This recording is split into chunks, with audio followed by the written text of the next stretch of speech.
Samantala, iimbestigahan ngayon ng Bureau of Internal Revenue, BIR, kung nagbabayad nga ba ng tamang buwis itong mga kontraktor na ito ng mga nasabing maanumalyang flood control project. Makipag-ugnay na rin ang BIR sa iba't ibang ahensya ng pamahalaan tulad ng DPWH para sa ginagawa nilang pagsisiyasat. Kunin natin ang live report ni Madeline Villar Moratillo. Mads. Alex, iniimbestigahan na nga ng BIR ang mga kontraktor na sangkot sa flood control projects ng gobyerno. Kumilos na rin ang Bureau of Internal Revenue para imbestigahan ang mga sinasabing anomalya sa flood control projects. Sabi ni BIR Commissioner Romeo Lumagi Jr., partikular na titignan nila ang estado ng mga nasabing proyekto at tax compliance ng mga kontraktor nito. Well, una-una, titingnan natin yung mga tax compliance dahil yan naman ang sakop ng o saklaw ng authority ng BIR. So titingnan natin yung naging tax compliance nitong mga contractors patungkol dyan sa mga proyekto na yan. Lahat anya ng sinasabing sangkot rito, tinitignan nila at iniimbestigahan.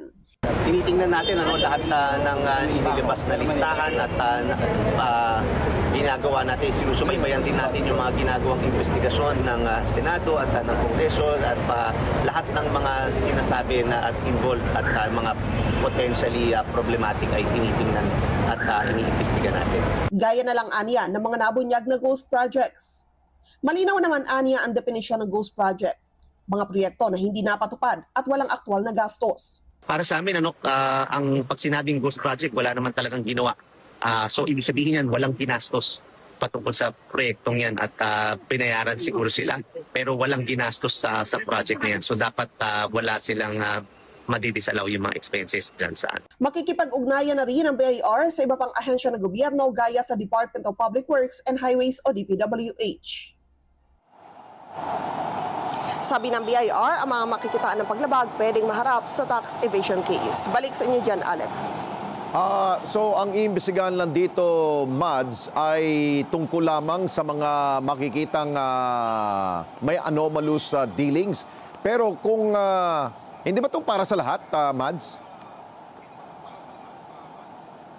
Alex, yung binanggit lang kanina actually dahil natanong yung BIR kung may ginagawa na ba sila dito sa mga nabunyag na to na anomalya sa flood control projects kung iniimbestigahan na nila yung mga contractor na nasa sangkot dito. Yun nga yung sabi ng BIR na iniimbestigahan na rin nila lalo na at nakamonitor din sila at tinitignan nila yung mga nangyayaring pagdinig sa Senado at kung magkakaroon din sa Kamara ay tinitignan nila yung mga development dito sa issue na ito. At dahil mayroon silang gagawin pagsisiyasat, kailan ba ang timeline nila? Kailan nila ilalantad kung sino matong mga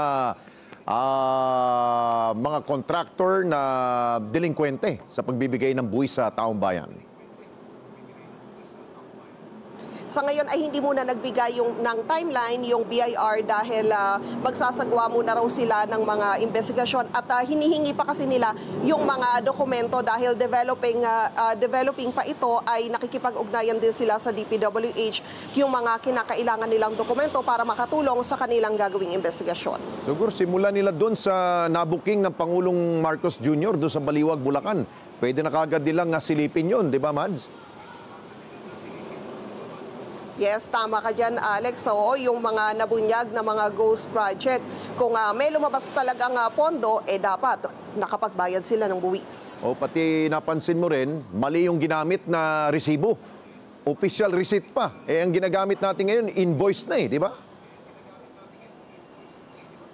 Totoo. Oo, kaya nako, abangan natin sa mga susunod.